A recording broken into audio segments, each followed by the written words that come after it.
खेल मंत्रालय ने नए कुश्ती संघ को निलंबित कर दिया। इसके साथ ही संजय सिंह की तरफ से लिए गए सभी फैसलों पर भी रोक लगा दी है। तो वहीं खेल मंत्रालय के इस बड़े फैसले के बाद सियासी गलियारों में भी एक चर्चा ने जोर पकड़ लिया है। चर्चा है जाट वोट बैंक की। रिपोर्ट देखिए।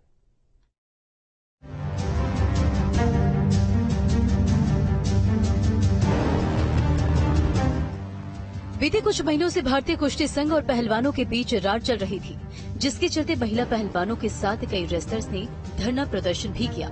महिला पहलवान साक्षी मलिक ने कुश्ती से संन्यास तक ले लिया। इसके अलावा संजय सिंह को WFI का अध्यक्ष चुने जाने के बाद बजरंग पुनिया ने भी प्रधानमंत्री आवास के सामने अपना पद्मश्री रख दिया था और एक चिट्ठी भी लिखी थी। अब खेल मंत्रालय ने WFI को सस्पेंड कर दिया है। इस बीच सियासी गलियारों में एक नई चर्चा भी शुरू हो गई है। दरअसल बीते दिनों उपराष्ट्रपति जगदीप धनखड़ की मिमिक्री को लेकर जाट समाज में आक्रोश देखा गया। जाट समाज ने इस घटना की कड़ी निंदा की। इशारा साफ है, जाट वोट बैंक। चर्चा है जाटों की, जो 2024 के लोकसभा चुनाव में अहम भूमिका निभाने वाले हैं।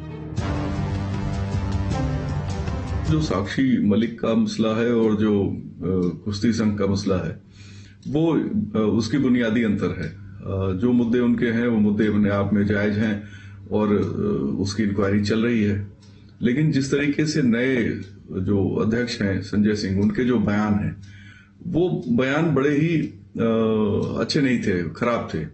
तो मुझे लगता है कि सरकार ने इन आपत्तिजनक बयानों का या उकसाऊ जो बयान थे उस आधार पर उन्होंने ये कार्रवाई की है।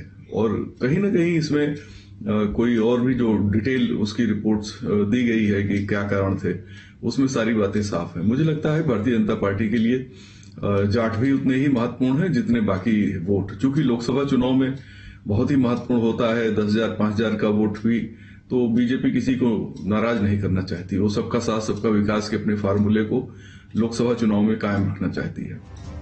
रेसलर साक्षी मलिक के संन्यास लेने और बजरंग पुनिया के सम्मान लौटाने के बाद जाट समाज में काफी रोष देखा गया। जाट समाज के लोग महिला पहलवान साक्षी मलिक के समर्थन में उतर आए। जाट समाज के लोगों ने प्रदर्शन भी किया। इसी तरह उपराष्ट्रपति जगदीप धनखड़ की मिमिक्री वाले मामले में भी जाट समाज सड़कों पर उतरा। यानी कि साफ है कि जाट समाज की नाराजगी कोई मोल नहीं लेना चाहता। देखिए, जिस तरह से उपराष्ट्रपति जी का अपमान किया गया और राहुल गांधी उसका वीडियो बनाते रहे, ये पूरे देश ने देखा और देश में हर व्यक्ति के मन में इस घटना को लेकर पीड़ा है, रोष है। कई संगठन जो है इसको लेकर अपनी भावनाओं को भी उद्धृत कर चुके हैं। और जहां तक बात रही भारतीय जनता पार्टी की, तो भारतीय जनता पार्टी इस घटना की पहले दिन से निंदा कर रही है और निश्चित रूप से आने वाले समय में इसका खामियाजा विपक्षी दलों को जनता सिखाएगी। इसी बीच विपक्ष भी सरकार को आड़े हाथ ले रहा है। हालांकि जाटों के अपमान के मामले में विपक्ष का भी दोहरा चेहरा देखने को मिलता है।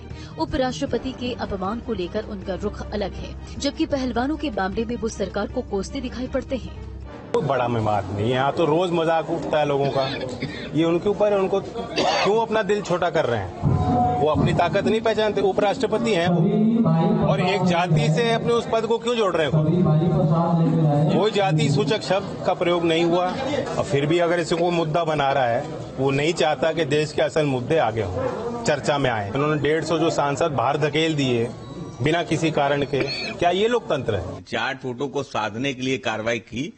इससे पहले जब बृजभूषण शरण सिंह के खिलाफ कार्रवाई की मांग कर रही, तो भारतीय जनता पार्टी अपने सांसद को बचाने के लिए पूरी तरह से उनके पीछे खड़ी रही और आज भी खड़ी हुई है। आखिर लड़ाई तो वहीं से शुरू हुई थी। तो जो जाट की बात है, हम समझते हैं कि जाट हो या किसी धर्म की हो या किसी जात की हो, वो हमारी बहन है। और जो हमारी बहनें हैं, अगर उनके साथ कहीं कोई नाइंसाफी होती है तो उनको केवल जाट से जोड़ देना, ये इससे समाजवादी पार्टी सहमत नहीं है। वो इस देश की बहनों की आवाज थी, जिसको पूरे देश की बहनों ने, पूरे देश में लोगों ने उठाने का काम किया। और आज अगर फेडरेशन को निलंबन किया गया है, तो मैं समझता हूं वो भी एक दिखावा है। बहरहाल सरकार ने WFI को सस्पेंड करके धोबी पछाड़ दांव चला है। अब इसके पीछे की वजह सही में वो है जो बताई जा रही है। क्या फिर 2024 का लोकसभा चुनाव, ये एक बहस का विषय तो है ही, साथ ही इस फैसले से ये भी साफ है कि सरकार जाटों को नाराज करने के मूड में कतई नहीं है। Team news state. राम